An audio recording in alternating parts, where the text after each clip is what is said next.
Hey, what's up, guys? BC coming at you with a little bit of breaking news. I do have the number from last night's AEW Dynamite Grand Slam from New York City, 9/21/22. The number is in.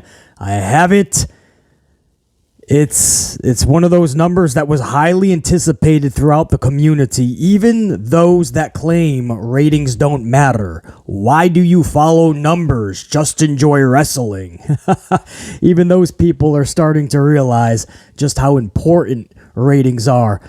When the promoters themselves are tweeting about it minutes after the show breaks or the rating breaks, that's when you know you should probably pay attention to, because that'll tell you if your favorite television show is sticking around or getting Das Boot, and you'll know ahead of time. Ratings matter. And I got the number, and it's a little bit surprising. I'm going to talk about it in just a couple of minutes. There's a couple of stories I want to go over real quick. A little bit of rapid fire, a couple things breaking all at once, so I want to make sure that you guys are in the know. Latest word we are getting on CM Punk. This is word that we were already getting. Now some more reputable sources, people in the know, they're starting to come together and coming to the same conclusion. CM Punk will not be returning to AEW. Not after any suspension, not after any injury is healed. It looks like they're just going to sever ties. I think that's for the best. That's not confirmed, obviously. They're trying to let cooler heads prevail. But there's just no way that Punk is going to want to come back to that situation, and I don't think that locker room is going to want Punk to come back into their situation. I think AEW is actually running pretty damn good right now without CM Punk, and to be honest, as much as I'm a fan of Kenny Omega, the locker room, the shows, there's a different feel, a different vibe. I feel like they're running on all cylinders, and that's without Punk and the Elite right now. I'm just calling it down the middle. I think it's a breath of fresh air for that locker room. I think they're happy to have everybody gone right now who was maybe a problem. And but what we're hearing is a lot more reputable people are coming out and saying, let's call it what it is. It's pretty obvious that the AEW CM Punk relationship has been severed, and most likely indefinitely. And now it's just about, I think Wade Keller proposed the buyout option, which is most likely going to happen. It'll just be a buyout so CM Punk can go his way. He'll get his money, or at least a shit ton of it, and Tony Khan can walk away and not have to worry about a headache that is Punk. Now you still have to worry about 3 other EVPs, though.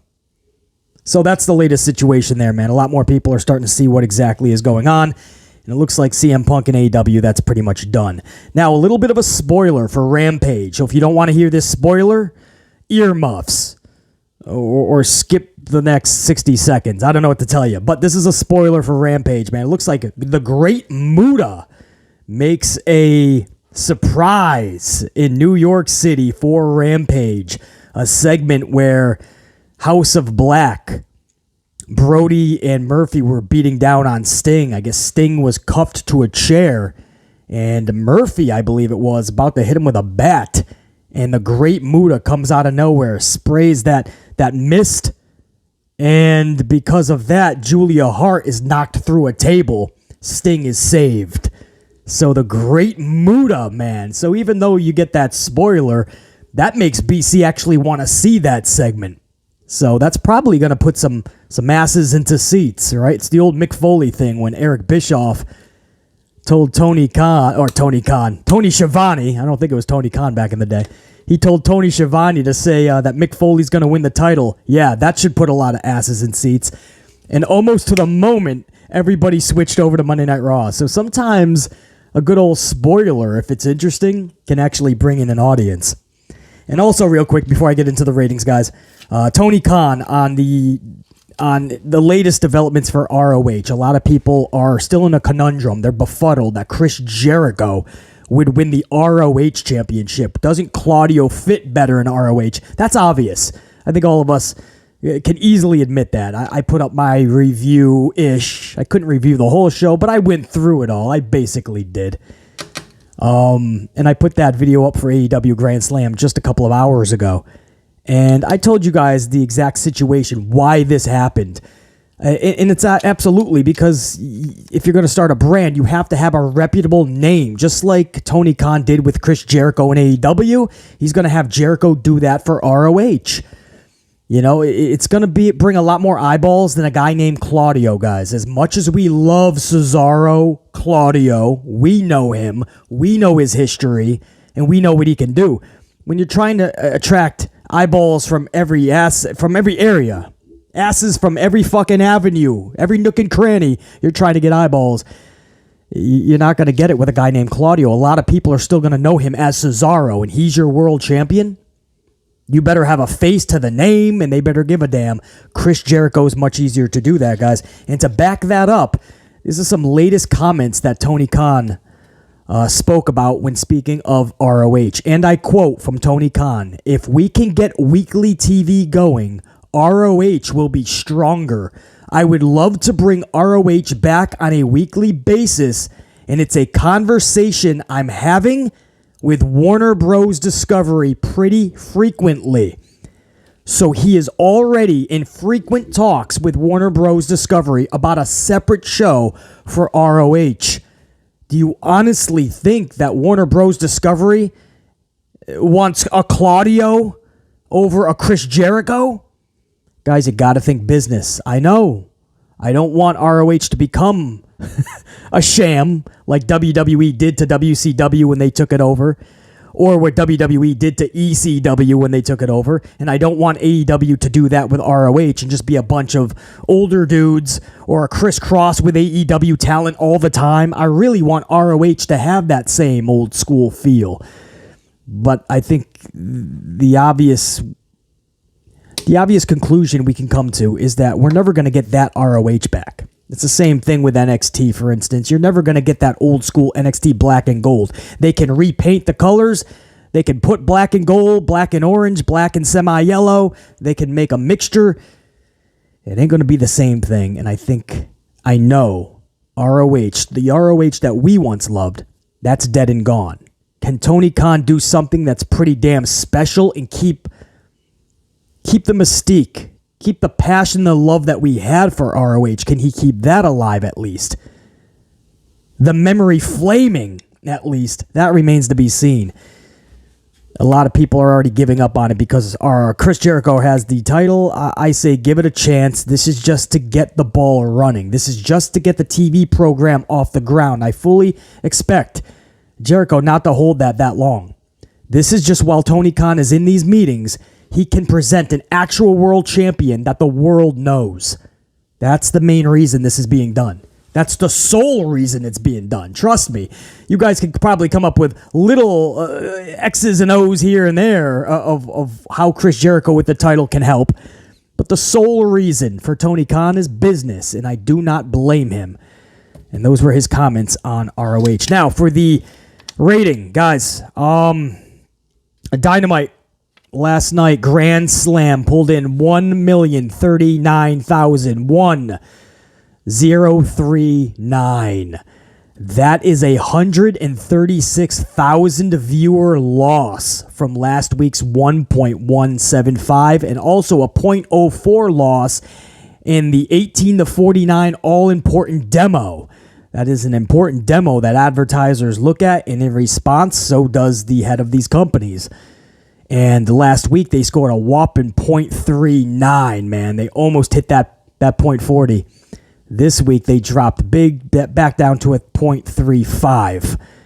So, a 0.04 loss in the demo and 136,000 viewer loss on an event that we honestly believed was going to finally pull over 1.2 for this company. I mean, they got 1.175 last week. You look at the last 6 weeks. 8/17, August 17th, they pulled 957,000 viewers. Then this whole thing with CM Punk started up, and it lit a fire under viewership. 1,049,000 for 8/24. 2 weeks ago, what is that, September 7th? Or no, I'm sorry, let's go to August 31st, 3 weeks ago. 1,020,000. So By the time you got to 2 weeks ago, September 7th, it was at 1,035,000. So they went up another 15,000 from August 31st. Then last week, 9/14, they went up another 100,000+ viewers, man. 140,000 viewers to a 1.175. I'm throwing a lot of numbers at you guys, I understand.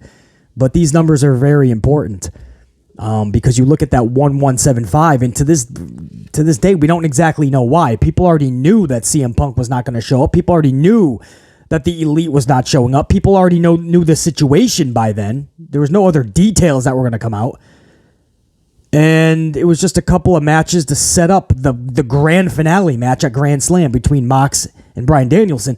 To this day, industry professionals, because I'm a numbers guy and I know a lot of numbers guys, and nobody knows how last week's show pulled a 1.175, yet shows like this last night that were near perfect is what I called it in my little review that I did earlier. Near perfect. And they lose nearly 150,000 viewers. How the fuck does that happen? What the fuck? What the fuck? I don't get it, guys. I really don't. I was really planning on coming on here. I was going to try to go live, too. That just wasn't the case. But I definitely want to make a vid, and it was going to be all positive, man. And it was going to be about, like, fucking, they did it. They did a 1-2, and this is what you do. You put together a really good show. You make it feel special. You make it special, not just feel it. You make it special, and they will come, right? Field of Dreams. If you build it, they will come. Well, fuck, that backfired. He built it. It felt special. It was special. It was a damn near perfect night. And almost 150,000 people said, deuces. I don't get it anymore with AEW numbers, man. It's so fucking odd. But here's the shining light on all this. This is the 5th week in a row that there have been over 1 million. This could be a new normal, possibly. It's concerning that Grand Slam did not pull the 1.2 finally. But we always said, man, that 1 million is that first obstacle. You have to consistently hit 1 million. That's what BC has always said. They're consistently hitting that 1 million. That is 4 weeks. 5 now. My bad. Grand Slam would make 5 weeks in a row. 5 weeks in a row that they've been 1 million. That's called a trend.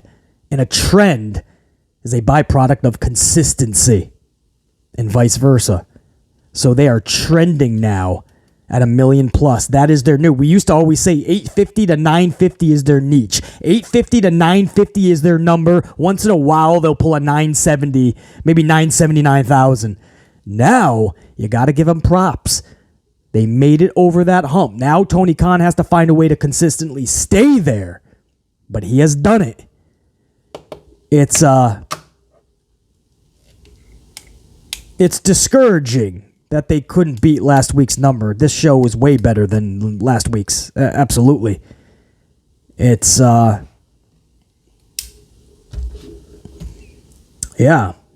I was not expecting that. I really was thinking this was the time where they pull a 1-2.